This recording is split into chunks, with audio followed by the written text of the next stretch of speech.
Okay guys, andito po tayo sa Casa Cristina, Barangay Hukay, Calatagan, Batangas. Ayan. Puntahan na po natin yung kanilang beach na napakalinaw na beach. Ayan po. Sabi nila pa high tide na raw ngayon. Kanina andun ako sa wala na, natabunan na yung bato.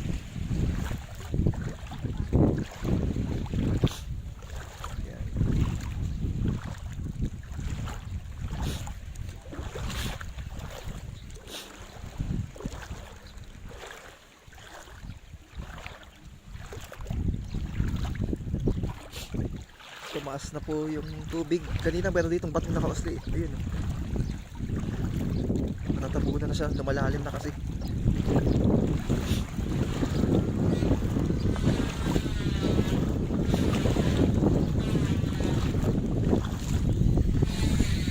Malinaw po dito. Malinaw. Napakalinaw ng tubig.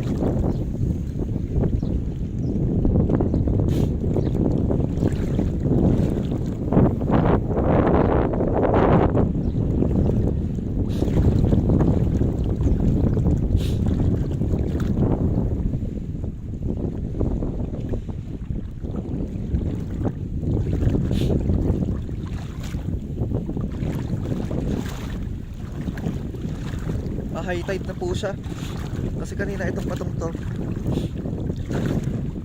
malaki, usling-usli pa to ngayon halos tabunan na. Malinaw po.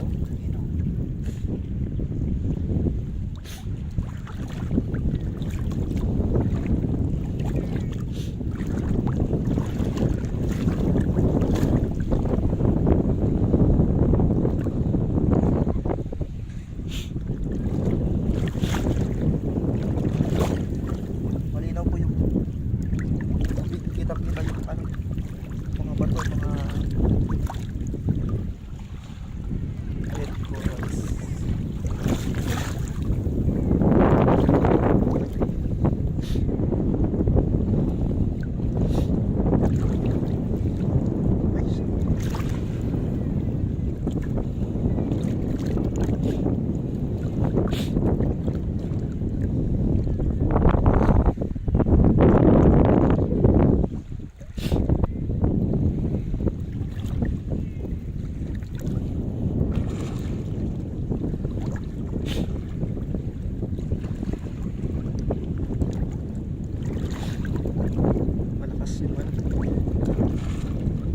Malakas yung alat.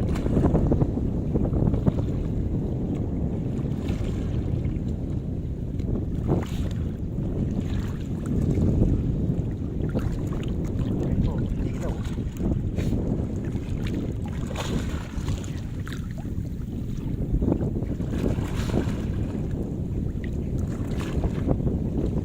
Bali kanina itong patong to nakausli. Kita-kita pa to kanina. Ngayon halos tabunan na siya ng tubig. Doon ako kanina pa sa may parang pa doon. Tapos ngayon ko lang tawag kasi cellphone ngayon baba ako doon. Bali doon sa una na yun hanggang baywang lang yun.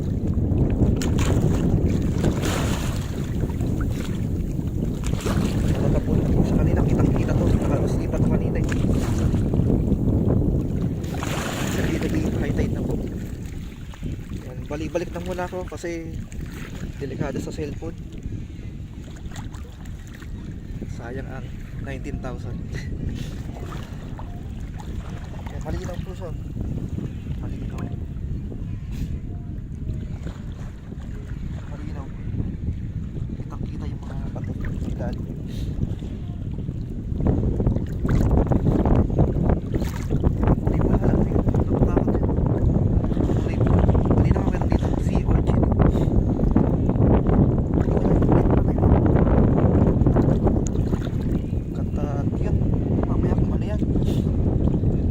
Mamaya nakakagat yan.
Casa Cristina, Barangay Hukay, Calatagan, Batangas.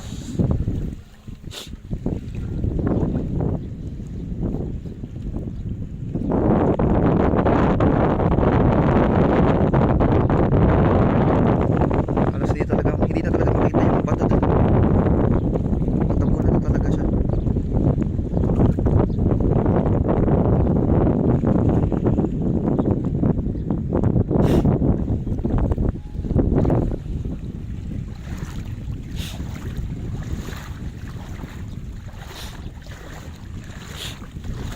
Bali sabihin ng taga dito, pa-high tide na raw dito.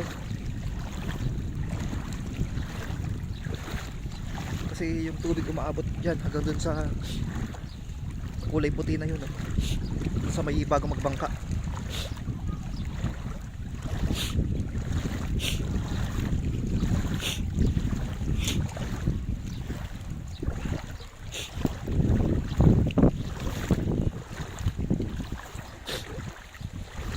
Isa na po ito sa pinaka magandang beach na napuntahan ko dahil bagaman mabato pero napakalinaw po ng tubig at hindi pa ganun kainit dito, hindi ganun nakakaitim, hindi katulad sa ibang beach hangin pa lang mangingitim ka na. Dito hindi ganun kainit.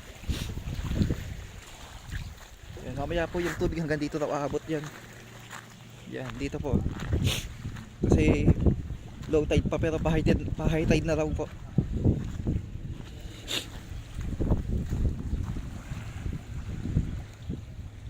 Sige po, bye bye po.